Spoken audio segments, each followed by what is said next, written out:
In the late 1400s and early 1500s, Italy was full of powerful families, but none were as feared and reviled as the Borgias. The Borgias' history is a checklist of every terrible thing you can think of, and then some more. Rodrigo Borgia, later Pope Alexander VI, and especially his children, Lucrezia Borgia and Cesare Borgia, wreaked havoc around Rome. They spent their time sleeping, murdering, and buying their way to infamy, and helped ruin the Catholic Church while they were at it. Their antics were so over the top that more than one TV show has been based on the family without much exaggeration. Its popularity just shows how much the Borgias and their crazy antics still fascinate us today. Many historians don't think the Borgias deserve to be remembered as terribly as they are. But if even half of the things said about them are true, they should go down in history as one of the most messed up families ever.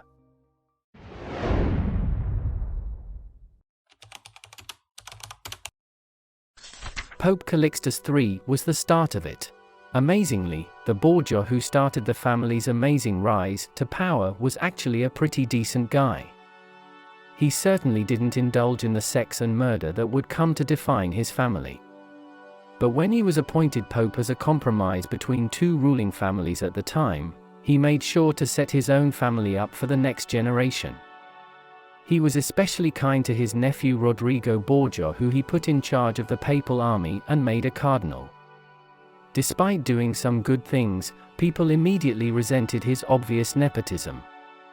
Even his friends called him the scandal of his age. The infamous Borgias were on their way. Rodrigo Borgia was the worst of them all. Perhaps no one has ever been less deserving of becoming a cardinal in the Catholic Church than Rodrigo. Despite vows of celibacy, he had at least 5 children that we know about. When he wanted to become pope, he greased all the necessary palms to make sure it happened, buying himself the position. As Pope Alexander VI, he didn't miss a beat. He ruthlessly suppressed anyone who disagreed with him, and there was a lot to disagree with. He lived an extravagant lifestyle, indulged in plenty of sex, and made sure to make huge amounts of money for him and his family. One of his servants said, "There is no longer any crime or shameful act that does not take place in the home of the pontiff." And he raised his children to be just like him. Pope Alexander VI invented indulgences. When he actually got around to doing pope stuff, Alexander managed to mess that up too. In order to make money on the side, he sold the position of cardinals to the highest bidder. But he also came up with a brand new idea, the sale of indulgences. Indulgences worked like this. You committed some sins and didn't have time to do the requisite Hail Marys, or crusading that would normally be necessary to have your sin forgiven. So instead you just bought an indulgence and the slate was wiped clean. You could even purchase them for sins you would commit in the future. Indulgences were so messed up that they, along with many of Alexander's other actions, prompted Martin Luther to nail his 95 Theses to a church door, therefore starting a whole new branch of Christianity. All because Pope Alexander wanted to get rich. Lucrezia got married 3 times. Women in powerful families didn't have a lot of choice about who they married back then. The goal was always to become more powerful and richer through these alliances. That's why Lucrezia was ripped from the convent she grew up in and married off at just 13 years old. It would be the first of 3 marriages in her short 39 years on earth. Everyone wanted to marry this young girl and unite themselves with the Pope. Everyone knew she was really his daughter.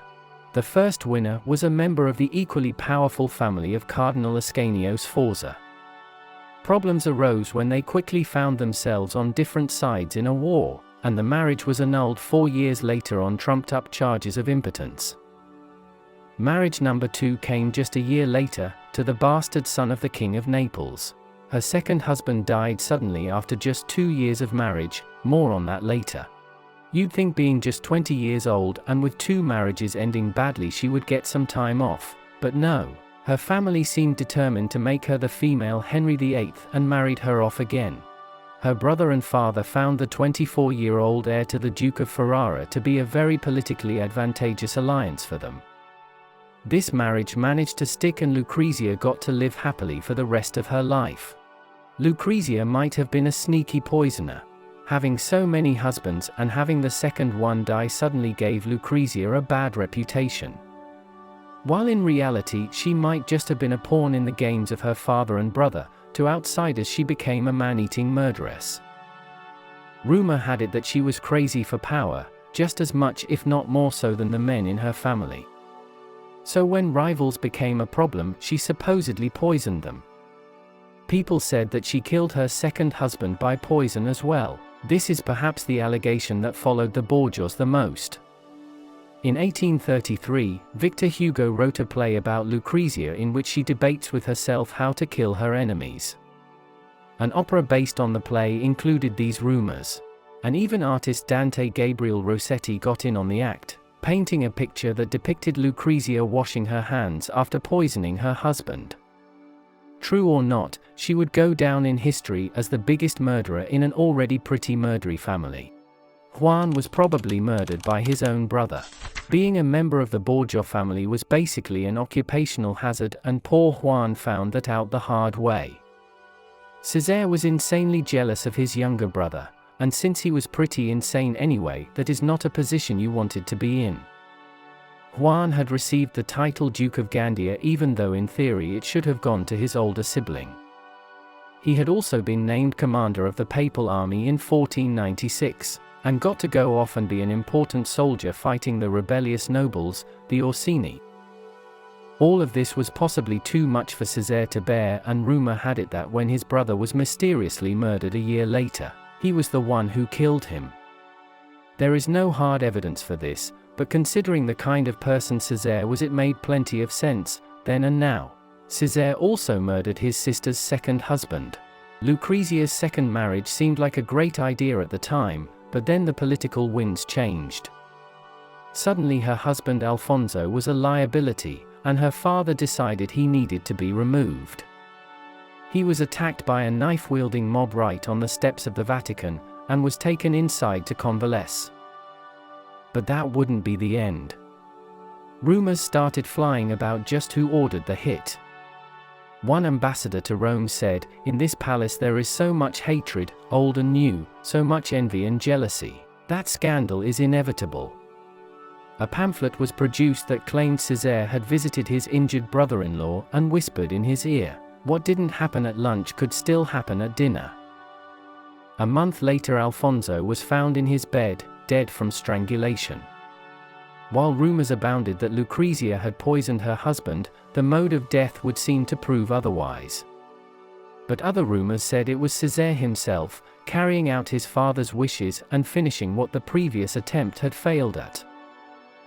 They once hosted the naughtiest party in the history of the papacy. When you think about it, the Pope could totally throw some awesome parties. He has the coolest locations and tons of money, but he's probably stopped by the whole head of the Catholic Church thing. That didn't mean a thing when Alexander was in charge, though. What would become the infamous Banquet of Chestnuts happened in 1501. Most of the Borgia family were there along with members of the nobility and the higher-ups in the Catholic Church. Then there were the 50 hottest prostitutes in Rome. The evening started with a huge feast, but then a bunch of chestnuts were thrown on the floor and the hookers tried to gather them up. At this point the night took a sexy turn, with guests copulating with the prostitutes. They even gave out prizes if you proved to be exceptionally virile. It would go down as the most depraved moment of a very depraved papacy. Cesare and Juan were both bisexual. The Borgias were famous for their crazy sex lives, but perhaps nothing would be more shocking for the time than the fact that brothers Cesare and Juan were bisexual. Their power meant they could sleep with whoever, and they took advantage of that fact. Shortly before his murder, Juan was seen multiple times with a mysterious man, and may have been having a relationship with him. This man was also with Juan on the night he died, meaning he might have been betrayed by his own lover. Cesare had the fashionable new disease, syphilis. Never one to be particularly holy, even when he was a cardinal, we know that Cesare got syphilis from a prostitute. We even know when and where. In 1497 he was 22 and on a mission from his Pope father in Naples. A few years earlier the French military had stopped in the kingdom and had their fun, but left a brand new disease behind. Between crowning the King of Naples and trying to get a royal fiancée for his sister, Cesare visited some of the many brothels the place had to offer and at some point picked up the disease. These days it might not be as big of a deal, but back then with no cure it was torture. His doctor recorded his symptoms, ranging from itching, to pain all over his body, to the oh-so-sexy sounding weeping pustules. The lay probably wasn't worth it. Half the family might have indulged in inbreeding. If there is one thing we can know for sure about the Borgias, it is that they liked boning. The reports of bisexuality, illegitimate children, and venereal diseases are too strong to be disbelieved. But just how far did they take it? Would this powerful family have decided that they wanted to have sex with each other? Accusations flew when Lucrezia's first marriage was annulled. He might just have been peeved about having to claim impotence in order to end his marriage, but her ex-husband claimed that the marriage ended so Pope Alexander had the freedom to enjoy himself with his own daughter. She was also accused of sleeping with her brother Cesare. Of all the accusations against them, these might have been the worst. Lucrezia possibly had an illegitimate child. The inbreeding rumors were helped along when another rumor spread around Rome in 1498 that Lucrezia had a baby. Since this was between her two marriages, and her first one had supposedly never been consummated, people wondered who the father could be. There is a chance that the kid was really Pope Alexander's and some anonymous Roman woman. But the Pope would issue two bulls, one saying he was the father and other saying the child was Cesare's. Since Lucrezia was assumed to be the mother, if true, this would make it inbreeding for sure. But why two different statements? And was the rumor true? There is another possibility that the young Lucrezia got pregnant with a random Spanish servant and her father was trying to cover that up. When you think inbreeding is better than getting knocked up by the help, you might need to reorient your priorities.